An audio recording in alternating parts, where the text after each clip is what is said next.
당신이 몰랐던 이야기. 오늘은 한국 청년 실업에 대한 이야기입니다. 청년 실업은 역대 정권마다 숙제로 여겨왔던 한국 경제의 대표적인 문제입니다. 최근 몇 년 사이에 새로 생긴 문제가 아니라 지속적으로 이어져온 문제인 만큼 뉴스에서 자꾸만 같은 이야기를 떠드는 게 때로는 지겹게도 느껴지죠. 청년 고용 한파, 위기의 청년 고용, 가시밭길 취업과 같은 자극적인 헤드라인이 이제는 너무나 익숙해서 감흥이 없을 지경입니다. 하지만 최근의 청년 실업은 좀 많이 심각한 수준이죠. 청년 실업이란 일할 능력과 의사가 있는 청년들이 직업을 가지지 못하는 사회 현상입니다. 즉 단순히 개인의 능력이나 노력 부족에 따른 문제가 아니라 일종의 사회 현상, 사회가 해결해야 할 문제라는 뜻이죠. 지난해 코로나19가 회복세에 접어들면서 이례적으로 일자리가 상당히 늘었습니다. 그만큼 청년 일자리도 함께 늘었기 때문에 실업률도 떨어졌죠. 5월 2일 통계청의 경제활동 인구 조사에 따르면 올해 1분기 만 15에서 29살 청년 실업률은 6.7%입니다. 이는 1999년 6월 1일 역대 1분기 중 가장 낮은 수치이죠. 청년 실업률은 2000년 10.1%를 시작으로 매년 7에서 9%를 오가다 2016년 11.3% 고점을 찍었고 올해 사상 최저 수준에 머물게 된 겁니다. 그럼 대체 뭐가 심각하다는 거냐 싶으실 수도 있는데 문제는 겉으로 보이는 지표와 속사정이 많이 다르다는 것이죠. 통계치만 보면 역대 최저의 실업률, 거기다 핵심 취업 연령대인 20대 후반의 고용률은 역대 최고 수준인 72.5%입니다. 그런데 주변의 20대 후반 청년을 보면 취업을 잘 하고 있나요? 왜 취업이 잘 되는데 청년층에서 자꾸 힘들다, 돈이 없다, 취업이 어렵고 힘들다 하는 소리가 나오는 걸까요? 어제 중국 청년 실업 영상을 보셨다면 아실 겁니다. 통계치와 현실은 다르다는 것을요. 사실상 지금 나오는 청년 실업 통계는 허상이죠. 먼저 일할 의사가 있는 통계치에 들어가는 청년의 수치도 들여다보면 문제가 많습니다. 통계치의 실업률은 낮아졌지만 반대로 고용 안정성, 다시 말해 일자리의 질은 낮아지고 있거든요.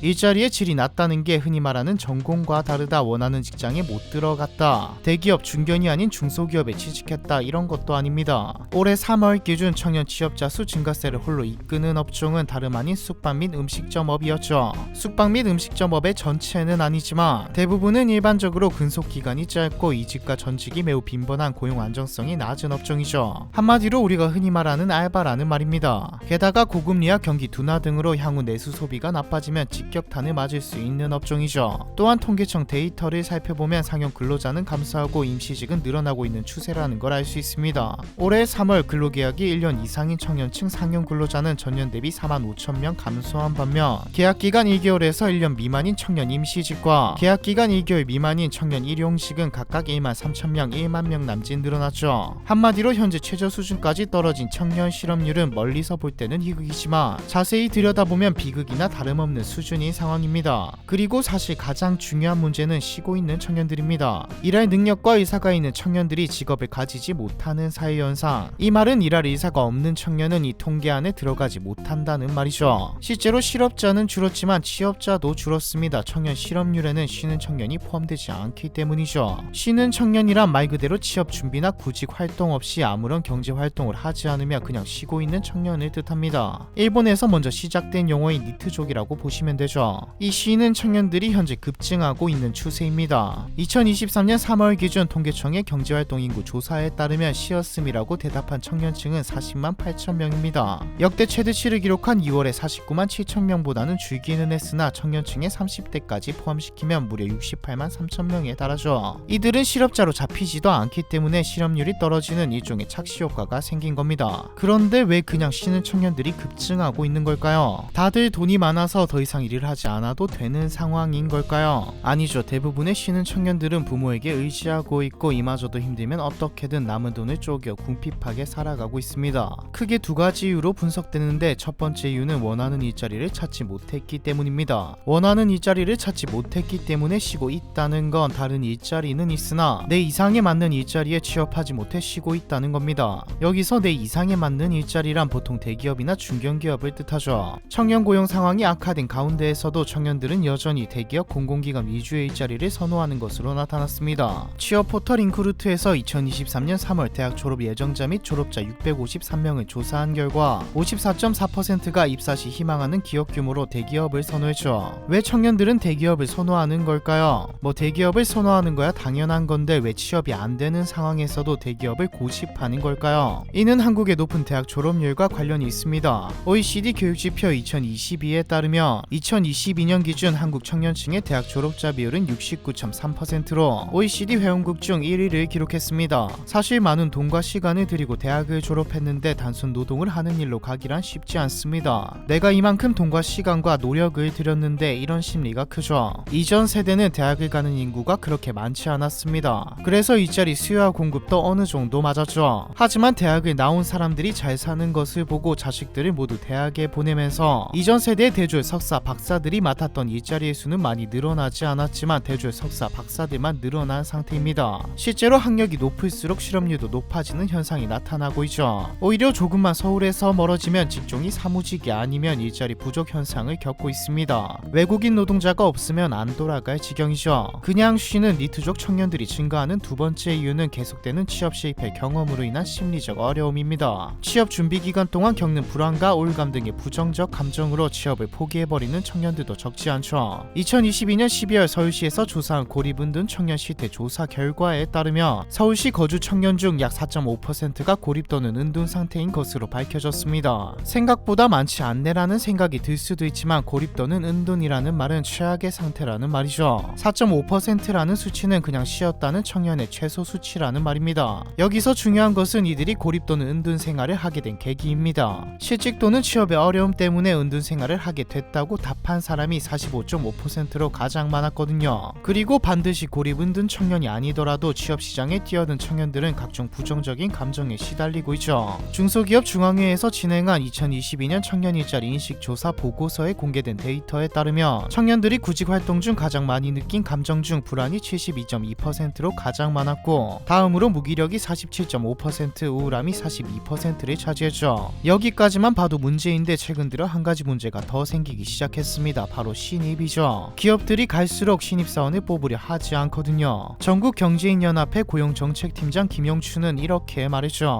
대졸 신입 청년들 같은 경우에 취업문이 더 좁아질 수 있다. 경력직 채용 현상은 아마 더 가속화될 것이기 때문에 대졸 신입생들의 취업 종말이 왔다라는 그런 표현을 쓸 정도다. 아마 대졸 신입들 같은 경우에 다른 별도의 경력을 쌓지 않으면 원하는 직장을 갖기는 쉽지 않은 그런 시대가 올 것으로 예상이 된다. 한마디로 지금 기업들은 경력이 없는 이른바 생신입보단 경력직을 선호하는 현상이 두드러지고 있다는 겁니다. 이유가 뭘까요? 기업을 대상으로 한 설문조사에 따르면 바로 업무에 투입할 인력이 필요해서라는 대답이 대부분입니다. 기업은 기본적으로 이윤을 최우선시하는 집단이니 사실 이것 또한 당연한 이치죠. 기업 입장에서는 신입을 뽑으면 훈련을 시켜야 하는데 다시 말해 가르치고 키워서 써먹어야 하는데 그러려면 시간적, 금전적 비용이 발생하니 이미 누가 키워놓은 경력직을 뽑고 싶어하는 겁니다. 그런데 이건 과거에도 마찬가지이지 않았나라는 생각이 드실 겁니다. 네, 과거에도 마찬가지였죠. 달라진 것은 청년들의 이직입니다. 청년들에게 이제 더 이상 회사는 평생 몸바쳐 일하는 곳이 아닙니다. 과거에는 기업이 신입을 뽑아서 가르치는 게 장기적으로 보면 그렇게 손해가 아니었지만 지금은 기업 입장에서 가르쳐서 일을 좀 하게 되면 나가버리니 굳이 신입을 뽑아야 하나이죠. 그리고 누가 뭐래도 지금은 경기가 불안정한 시기입니다. 앞으로 더 안 좋아진다는 이야기만 나오고 있고 금리는 계속해서 오르고 있죠. 경제적인 불확실성이 오면 기업은 신규 채용의 문부터 닫고 신입 청년을 채용하더라도 고용 조정이 쉬운 비정규직을 뽑는 현상이 발생합니다. 이 일이 이미 일어나고 있는 것이죠. 계약직, 인턴 고용 조정된 청년들은 앞서 언급한 숙박업이나 음식점업 같은 단기 일자리로 가게 되고요. 인식도 문제입니다. MZ세대 아마 모르는 분이 없을 만큼 이제 너무 알려진 일상에서도 쓰는 단어이죠. 기업에 오래 일한 윗세대 사람들에게 MZ세대에 대한 인식이 그다지 좋지 않은 것도 큰 문제입니다.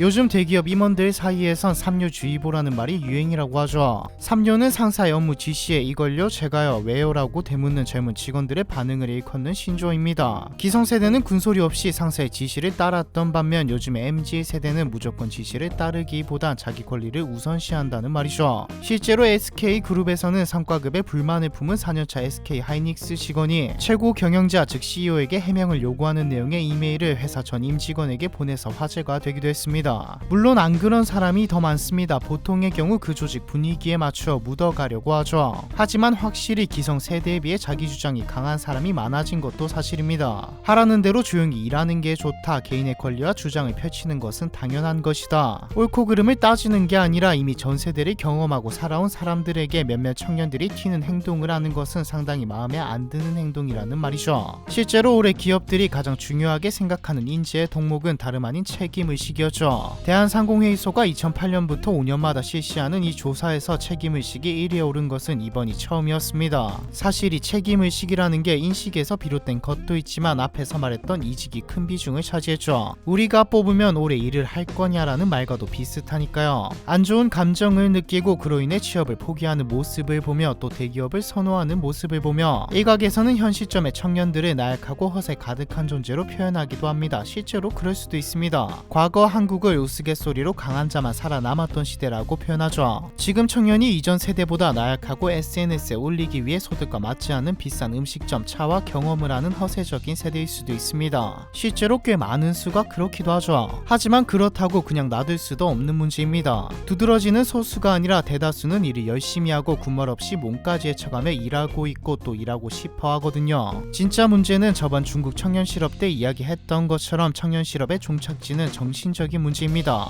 이미 퍼지고 있죠. 이런 상황이 지속되면 많은 청년 인구는 사회에서 도망쳐 자발적으로 일을 하지 않는 비경제활동 인구가 됩니다. 앞에서 말했듯이 비경제활동 인구는 실업률에 포함되지 않죠. 경기가 좋아져 실업률이 낮아져도 비경제활동 인구는 일을 하지 않습니다. 한 세대 자체가 사회 일부가 통째로 병들게 되는 것이죠. 치안 범죄율을 비롯해 또 다른 사회 문제도 나타나고 이들을 부양하는 비용 즉 세금도 늘어나고 또 일을 하는 사람들은 이들을 사회 쓰레기 바퀴벌레쯤으로 생각하면서 사회 갈등을 가져오게 됩니다. 문제다 하는 출산율은 네 뭐 당연히 바닥인 줄 알았는데 지하실이 있네라는 말이 나올 정도로 더 악화될 것이고요. 지금 한국의 청년 실업 문제는 학업 만능주의가 가져온 공급과잉이자 사무직은 멋있고 고귀하고 육체노동은 천하게 여기는 우리 사회 인식의 문제, 기술의 발전, 시대의 흐름으로 인한 인력의 필요성 감소, 기업의 신입 기피 현상, 이것들에 더해 이전 세대와 청년 세대와의 갈등, 청년 세대의 대기업, 공기업, 중견기업 이상만을 원하는 집중 현상, 기업 입장에서 신입을 뽑을 메리트가 없어지는 잦은 이직, 이것 말고도 10개, 20개는 더 나열할 수 있을 정도로 많은 원인이 합쳐져 있죠. 뭐 오래 일한다고 해도 일을 너무 못해도 해고할 수 없는 노동 경직성도 있고 그냥 지금 세계 경기가 안 좋은 것도 있습니다. 이것들을 다 해결할 수는 없죠. 유토피아는 존재하지 않으니까요. 하지만 최소한의 개선은 필요해 보입니다. 다음 그리고 다다음 세대의 한국이 다른 나라 유튜브에 잘 나가던 한국이 망한 이유로 소개되지 않으려면 말이죠. 한국 청년 실업에 대한 이야기 이번 편은 여기까지입니다.